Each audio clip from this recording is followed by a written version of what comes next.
അയ്യപ്പ സംഗമം നടന്നപ്പോൾ യോഗി ആദിത്യനാഥിൻ്റെ സന്ദേശം അവിടെ വായിച്ചു. ശരിക്കും യോഗി ഇങ്ങനെ ഒരു സന്ദേശം അയക്കാനുള്ള കാര്യം എന്താണ്? അത് ബി ജെ പിക്ക് സ്വാഭാവികമായിട്ടും ഇവിടെ ബി ജെ പി എതിർക്കുകയാണല്ലോ അയ്യപ്പ സംഗമത്തിന്. ബി ജെ പിക്ക് തിരിച്ചടിയാവില്ലേ? സംഘപരിവാറിന് തിരിച്ചടിയാവില്ലേ? വളരെ രസകരമായ ചോദ്യമാണ്. യോഗി ആദിത്യനാഥ് ഒരു സന്ദേശം അയച്ചു. വെറുതെ സന്ദേശം അയച്ചതല്ല. എങ്ങനെയാണ് സന്ദേശം അയച്ചത്? അദ്ദേഹത്തെ ക്ഷണിച്ചതാരാണ്? ദേവസ്വം മന്ത്രി ബി എൻ വാസവനാണ്. ബി എൻ വാസവൻ ആരെയാണ് ക്ഷണിച്ചത്? യോഗി ആദിത്യനാഥിനെ. ഇന്ത്യയിലെ ഏറ്റവും വലിയ വർഗീയവാദി എന്ന് മാർക്സിസ്റ്റ് പാർട്ടിയും ഇവിടുത്തെ ലെഫ്റ്റ് ലിബറലുകളും ഒക്കെ പറയുന്ന യോഗി ആദിത്യനാഥിനെ എന്തിനാണ് ക്ഷണിച്ചത്? ഇന്ത്യയിലെ എത്ര സംസ്ഥാന മുഖ്യമന്ത്രിമാരെ ക്ഷണിച്ചു? അപ്പോൾ യോഗി ആദിത്യനാഥ് വന്നിരുന്നെങ്കിൽ എന്ത് സംഭവിക്കുമായിരുന്നു? അപ്പോൾ ഏറ്റവും വലിയ വർഗീയവാദി എന്ന് പറയുന്ന ആളെ സംസ്ഥാന മുഖ്യമന്ത്രി പിണറായി വിജയൻ സ്വീകരിക്കും, ഇല്ലേ? നമ്മുടെ കേരളത്തെ സംബന്ധിച്ച് എത്രയോ വലിയ സംസ്ഥാനമാണ് ഉത്തർപ്രദേശ്. 28 കോടി ജനങ്ങളാണ് ഉത്തർപ്രദേശിലുള്ളത്. കേരളത്തിൽ 4 കോടി, അല്ലേ? 3.5 കോടി. 4 കോടി കൂട്ടാം. കേരളത്തിൻ്റെ 6 ഇരട്ടി ജനസംഖ്യയുള്ള, ഏതാണ്ട് അത്രയും വിസ്തൃതിയുള്ള, പാകിസ്ഥാനിൽ 20 കോടിയെ ജനങ്ങളുള്ളൂ. പാകിസ്ഥാനേക്കാളും വലിയ സംസ്ഥാനമാണ് ജനസംഖ്യയിലും ഭൂവിസ്തൃതിയിലും ഉത്തർപ്രദേശ്. അവിടുത്തെ മുഖ്യമന്ത്രി ഇവിടെ വരുമ്പോൾ ഇന്ത്യയിലെ ഏറ്റവും വലിയ സുരക്ഷാ സംവിധാനങ്ങളുള്ള മുഖ്യമന്ത്രിയാണ്. അപ്പോൾ നമ്മുടെ പിണറായി വിജയൻ യോഗി ആദിത്യനാഥിനെ സ്വീകരിക്കണമായിരുന്നു. യോഗി വരാതിരുന്നത് സത്യത്തിൽ പിണറായിയുടെ മുഖം രക്ഷിച്ചു എന്ന് പറയാം, അല്ലേ? പക്ഷേ യോഗിയെ വിളിക്കാൻ തീരുമാനിച്ചതാരാണ്? വളരെ പ്രസക്തമായ ചോദ്യമാണ്.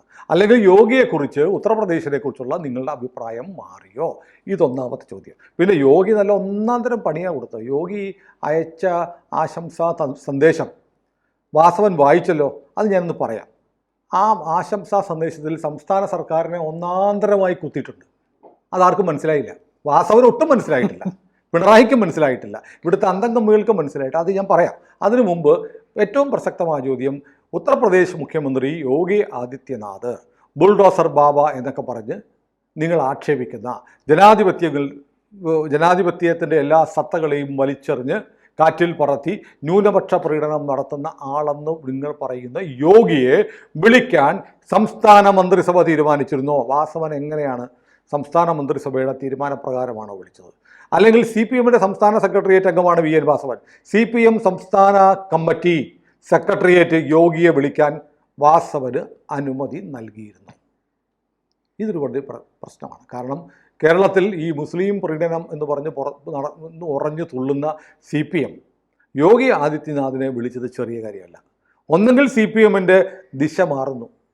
CPM-ന് യോഗി ആദിത്യനാഥിനെ അംഗീകരിക്കാതെ തരമില്ല എന്ന് വന്നിരിക്കുന്നു.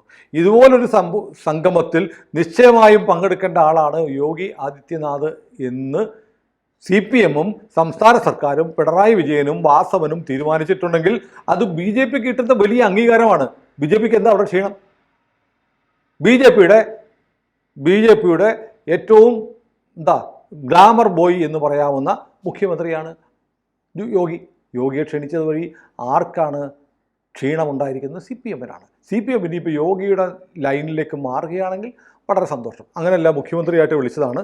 പിന്നെ ഞങ്ങൾ ഉത്തർപ്രദേശിലെ മുഖ്യമന്ത്രിയാണ്, എല്ലാ മുഖ്യമന്ത്രിമാർക്കും കത്തയച്ചു, അതുപോലെ വിളിച്ചതാണ് എന്ന് പറഞ്ഞാൽ മനസ്സിലാക്കാം.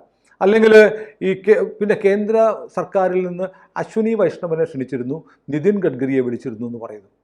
എന്തായിരുന്നു അശ്വിനി വൈഷ്ണവനെ നിതിൻ ഗഡ്കരിയെ വിളിക്കാൻ? കേന്ദ്രമന്ത്രിമാരായതുകൊണ്ടാണ്. അങ്ങനെയാണ് കേരളത്തിൽ 2 കേന്ദ്രമന്ത്രിമാരുണ്ടല്ലോ, സുരേഷ് ഗോപിയുണ്ട്, ജോർജ് കുര്യനുണ്ട്. എന്താ വിളിക്കാഞ്ഞത്? അപ്പോൾ ചില ആളുകളെ നിങ്ങൾക്ക് ഇഷ്ടമാണ്. നിതിൻ ഗഡ്കരി പിണറായിയുടെ വീട്ടിൽ പോയി ശാപ്പാട് കഴിച്ചിട്ടുള്ള ആളാണ്. അശ്വിനി വൈഷ്ണവ് റെയിൽവേ മന്ത്രി. ഇനിയും റെയിൽ മാർഗവും റോഡ് മാർഗവും അയ്യപ്പ ഭക്തന്മാർ വരുന്നു എന്നതുകൊണ്ട് അവരെ വിളിച്ചു എന്നാണെങ്കിൽ, വിമാനത്തിൽ വരുന്നുണ്ട്, വ്യോമയാന മന്ത്രിയെ വിളിക്കണ്ടേ? ട്രെയിൻ ഓടണമെങ്കിലും വിമാനം ഓടണമെങ്കിലും ബസ് ഓടണമെങ്കിലും കാർ ഓടണമെങ്കിലും പെട്രോൾ വേണം. പെട്രോളിയം മന്ത്രിയെ വിളിക്കണ്ടേ? പെട്രോളിയം വകുപ്പിൻ്റെ സഹമന്ത്രി സുരേഷ് ഗോപിയാണ്. അപ്പം നിങ്ങൾ ആ മന്ത്രിമാരുടെ വകുപ്പും ശബരിമലയായിട്ട് കണക്ട് ചെയ്യുകയാണെങ്കിൽ പെട്രോളും ഡീസലും ഇല്ലാതെ ഒരു വണ്ടി ഓടത്തില്ല. അപ്പോൾ പുരിയെ വിളിക്കണം. പുരി വന്നില്ലെങ്കിൽ സഹമന്ത്രിയായിട്ടുള്ള സുരേഷ് ഗോപിയെ വിളിക്കണ്ടേ? വിളിച്ചില്ലല്ലോ. അതെന്താ കാര്യം? അപ്പോൾ ഇതിനകത്തൊരു അജണ്ടയുണ്ട്. വർഗീയ കോമരം എന്ന് പറഞ്ഞ യോഗി ആദിത്യനാഥിനെ നിങ്ങൾ വിളിക്കാൻ തീരുമാനിച്ചത് നിങ്ങളുടെ നിലപാടുമാറ്റമാണ്. അപ്പോൾ കേരളത്തിലെ ഈ പിണറായി വിജയൻ എന്ന് പറയുന്ന മുഖ്യമന്ത്രിക്ക് നേരത്തെ ഗുജറാത്ത് എന്ന് പറഞ്ഞാൽ ഇവർക്ക് വലിയ പ്രശ്നമായിരുന്നു. ഗുജറാത്ത് മുഖ്യമന്ത്രിയായ മോദിയെ കണ്ടാൽ വഴിമാറി പോകുന്നവരായിരുന്നു.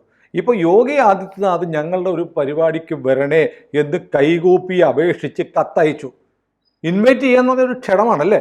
ഞങ്ങൾ ആഗ്രഹിക്കുന്നു അങ്ങയുടെ വിശുദ്ധ സാന്നിധ്യം കൊണ്ട് ഈ പരിപാടിയെ ധന്യമാക്കി തരണം എന്ന് ഗോരഖ്നാഥൻ്റെ മഠാധിപതിയായ യോഗി ആദിത്യനാഥ് എന്ന സന്യാസി വര്യൻ്റെ ദിവ്യ സാന്നിധ്യം കൊണ്ട്, പരിശുദ്ധ സാന്നിധ്യം കൊണ്ട് ഞങ്ങളുടെ വേദിയെ ധന്യമാക്കി പിണറായി വിജയൻ ഉണ്ടായിരിക്കുന്ന ശനിദോഷ ബാധ അത് മാറ്റാനാണല്ലോ ഈ പ്രസംഗമൊക്കെ നടത്തിയത് എന്ന് പറയുന്നവരുണ്ട്.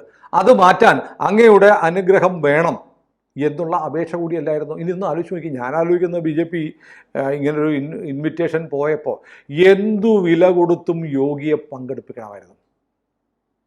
കാരണം അവർക്കറിയാം, ഇപ്പോൾ ഞാനൊരു വീഡിയോ ഉണ്ട്, ഞങ്ങളുടെ 3500 പേര് പങ്കെടുത്തുന്നല്ല പറഞ്ഞത്, എൻ്റെ 671 പേരാണ് പങ്കെടുത്തെന്ന് പറയുന്നത്. പിന്നെ അവിടെയുള്ള ശുചീകരണ തൊഴിലാളി, ദേവസ്വം സ്റ്റാഫ്, അവിടുത്തെ CUT-കാരൊക്കെ വിളിച്ചിരുത്തി. ഇന്നൊരു കണ്ട വീഡിയോ എന്ന് പറഞ്ഞാൽ ഈ ആളുകൾക്ക് ധരിക്കാൻ കൊടുത്ത ടാഗുകളുണ്ടല്ലോ, ഈ ടാഗുകളുമല്ല സീല് പോലും പൊട്ടിക്കാതെ പാക്കറ്റ് കയറി വേസ്റ്റ് കൊണ്ടുവന്ന വണ്ടിയെ കയറ്റി കൊണ്ടുപോകണം. ഈ 5000 എണ്ണം ഉണ്ടാക്കിയിട്ട് ഇടാനാണെങ്കിലും വേണ്ട. ഒരാൾ മാലയിടുന്ന പോലെ 10 മാലയൊക്കെ ഇടും ചിലപ്പം മലയ്ക്ക് പോകുമ്പോൾ, അതുപോലെ 10 ടാഗ് ഇടാൻ പറ്റില്ലല്ലോ. ഏതായാലും അതെല്ലാം എടുത്ത് മാറ്റുന്ന വീഡിയോ ഒക്കെ വന്നിട്ടുണ്ട്. ആളില്ലായിരുന്നു, പൊളിഞ്ഞു. പക്ഷേ യോഗി വന്നിരുന്നെങ്കിൽ വേറെ കാര്യമുണ്ട്. കേരളത്തിലെ മുഴുവൻ യഥാർത്ഥ അയ്യപ്പ ഭക്തന്മാർ BJP പ്രവർത്തകർക്ക് അങ്ങോട്ട് ഒഴിവായിരുന്നു. സത്യത്തിൽ എനിക്ക് തോന്നുന്ന വേറെ കാര്യങ്ങളുണ്ട്. ഈ സർക്കാർ ഇങ്ങനെ നടത്തിയ പരിപാടിയിൽ BJP സംസ്ഥാന അധ്യക്ഷനെ വിളിച്ചിരുന്നെങ്കിൽ പങ്കെടുക്കണമായിരുന്നു. വിളിച്ചോ ഇല്ലെന്ന് എനിക്കറിയാം, വിളിച്ചില്ല എനിക്കറിയാം. അവരൊക്കെ പങ്കെടുത്ത് ഈ പരിപാടി വിജയിപ്പിച്ച് കൈ കൊടുക്കേണ്ടതായിരുന്നു. അങ്ങനെ ഉണ്ടെങ്കിൽ ഈ പരിപാടി ഹൈജാക്ക് ചെയ്തുകൊണ്ട് BJPക്ക് കൊണ്ടുപോകാൻ അതിനുള്ളൊരു ബുദ്ധി, അല്ലെങ്കിൽ വേറെ എന്തെങ്കിലും കാരണം കാണുമോ? 22-ാം തീയതി ഇന്നിപ്പോൾ നമ്മൾ സംസാരിക്കുന്ന ദിവസം പന്തളത്ത് വലിയ പരിപാടി നടക്കുകയാണ് അല്ലേ. 10,000-കണക്കിന് ആളുകൾ പങ്കെടുക്കുന്ന വലിയ സംഗമം. അയ്യപ്പ ശബരിമലയിൽ സർക്കാർ വിലാസത്തിൽ 7 കോടി രൂപ മുടക്കിയപ്പോൾ ഒരു 2 ലക്ഷം രൂപ പോലും ചിലവ് ചെയ്യാതെ സംഘടിപ്പിച്ച പരിപാടിയിൽ സംസ്ഥാനത്തിൻ്റെ വിവിധ ഭാഗങ്ങളിൽ നിന്ന് ജനം ഒഴുകിക്കൊണ്ടിരിക്കുകയാണെന്നാണ് നമ്മൾ ഈ സംസാരിക്കുമ്പോൾ നമുക്കറിയാൻ പറ്റുന്നത്. അപ്പോൾ കേരളത്തിൽ നിന്നുള്ള പ്രധാനപ്പെട്ട ദേശീയ BJP നേതാക്കന്മാർ, ഇപ്പോൾ PS ശ്രീധരൻപിള്ള, ഇവർക്കെല്ലാം പ്രിയപ്പെട്ടവരാണ്. ശ്രീധരൻപിള്ളയെ വിളിച്ചില്ലല്ലോ, നമ്മുടെ ഗവർണറെ വിളിച്ചില്ലല്ലോ, കേരള ഗവർണറെ വിളിക്കാറുണ്ടല്ലോ അയ്യപ്പ സംഗമം, അത് ഒരു ഭക്തനും കൂടിയാണ്, വിളിച്ചില്ല. അപ്പോൾ എന്തുകൊണ്ടാണ് യോഗി ആദിത്യനാഥിനെ വിളിച്ചത് എന്ന് മറുപടി പറയാൻ ഈ ഗോവിന്ദൻ തയ്യാറാവണം. CPM-ന്റെ സംസ്ഥാന സെക്രട്ടറിക്ക് ഉത്തരവാദിത്തമുണ്ട്, പിണറായി വിജയൻ ഉത്തരവാദിത്തമുണ്ട്. തൻ്റെ ക്യാബിനറ്റിലെ ഒരു മന്ത്രി തൻ്റെ അറിവും സമ്മതവും കൂടാതെയാണോ ക്ഷണിച്ചത്? പിണറായി വിജയൻ അറിഞ്ഞ് തന്നെ വിളിച്ചതാണ്, പിണറായി വിജയൻ പറഞ്ഞു വിളിപ്പിച്ചതാണ്.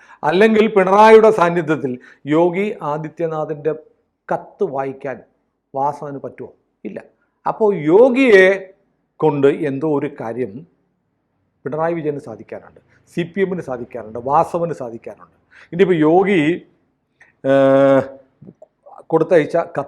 അയച്ചു കൊടുത്ത കത്തിൽ എല്ലാ മുഖ്യമന്ത്രിമാർക്കും കത്തയച്ചിട്ടുണ്ടെങ്കിൽ, ഏത് മുഖ്യമന്ത്രിക്ക് നമ്മൾ ഇത്തരം പരിപാടിയിൽ ക്ഷണിച്ചൊരു കത്തയച്ചാലും അവിടെ നിന്ന് ഒരു മറുപടി വരും. ആ മറുപടിയിൽ യോഗി പറഞ്ഞത് എന്താണ്? ധർമ്മ സംരക്ഷകനാണ് അയ്യപ്പൻ. അയ്യപ്പ ആരാധന സന്മാർഗത്തിലേക്ക് നയിക്കും.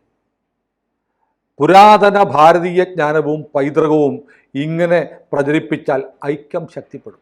ഒന്നുകൂടെ നോക്കണം. ധർമ്മ സംരക്ഷകനാണ് അയ്യപ്പൻ. ധർമ്മം എന്ന് ഉദ്ദേശിക്കുന്നത് എന്താണ്? ഏത് ധർമ്മമാണ്? സനാതന ധർമ്മം സംരക്ഷിക്കുന്ന ആളാണ് അയ്യപ്പൻ. അപ്പോൾ വാസവനെ കൊണ്ട് യോഗി പറയിപ്പിച്ചു, അയ്യപ്പൻ എന്ന് പറഞ്ഞാൽ നിങ്ങൾ പറഞ്ഞ പോലെ പിണറായി അവിടെ പ്രസംഗിച്ച പോലെ മതേതരനൊന്നുമല്ല, സനാതന ധർമ്മത്തിൻ്റെ സംരക്ഷകനാണ് അയ്യപ്പൻ എന്നാണ് യോഗി കൊടുത്ത കത്തിലുള്ളത്. ധർമ്മ സംരക്ഷണം. ഏത് ധർമ്മം? സനാതന ധർമ്മം. അത് വാസവനെ കൊണ്ട് പിണറായി ഇരിക്കെ യോഗി എഴുതി കൊടുത്തത് വാസവൻ വായിച്ചു. ഇനി എന്താണ്?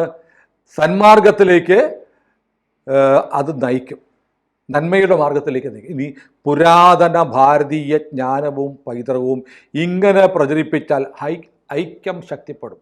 പുരാതന ഭാരതീയമായ വിജ്ഞാനം, ഭാരതത്തിൻ്റെ പൗരാണികമായ വിജ്ഞാനം, ഭാരതത്തിൻ്റെ പൗരാണികമായ പൈതൃകം നിങ്ങളിപ്പോൾ ഈ സംഘടിപ്പിച്ചതുപോലെ പ്രചരിപ്പിച്ചാൽ ഐക്യം ശക്തിപ്പെടും.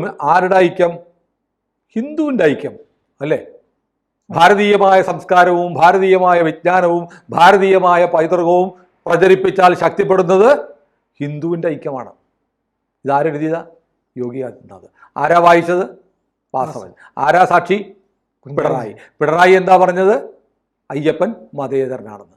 അപ്പോൾ അതേ വേദിയിൽ ഹിന്ദു ധർമ്മത്തെക്കുറിച്ച്, സനാതനധർമ്മത്തെക്കുറിച്ച് ഒക്കെ മനോഹരമായി വളരെ ചെറിയ വരികളിലൂടെ സാരവത്തായ കടൽ പോലെ, സാഗരം പോലെയുള്ള ഹിന്ദു ധർമ്മത്തെക്കുറിച്ച് 3 വരികളിൽ എഴുതി കൊടുത്ത് പിണറായിയുടെ തലമണ്ടയ്ക്ക് വാസവനെ കൊണ്ട് അടിപ്പിച്ചു ആര്? യോഗി ആദിത്യനാഥ്. അപ്പോൾ സനാതന ധർമ്മത്തിൻ്റെ സംരക്ഷകനാണ് അയ്യപ്പനെന്ന് പ്രഖ്യാപിക്കാൻ വാസവൻ്റെ നാവ് യോഗി ആദിത്യനാഥ് പിണറായിയെ സാക്ഷിയാക്കി ഉപയോഗിച്ചു എന്നതാണ് ഈ അയ്യപ്പ സംഗമത്തിൽ യോഗിയെ ക്ഷണിച്ചതിൻ്റെ റിസൾട്ടായിട്ട് വന്നത്. ഏതായാലും യോഗി ആദിത്യനാഥിന് വണക്കം, സ്വാമി അയ്യപ്പന് ശരണം വിളി. കൂടുതൽ വാർത്തകളും വിശേഷങ്ങളും നിങ്ങളിലേക്ക് എത്താൻ ABC മലയാളം സബ്സ്ക്രൈബ് ചെയ്യുക, ബെൽ ബട്ടണും അമർത്തുക.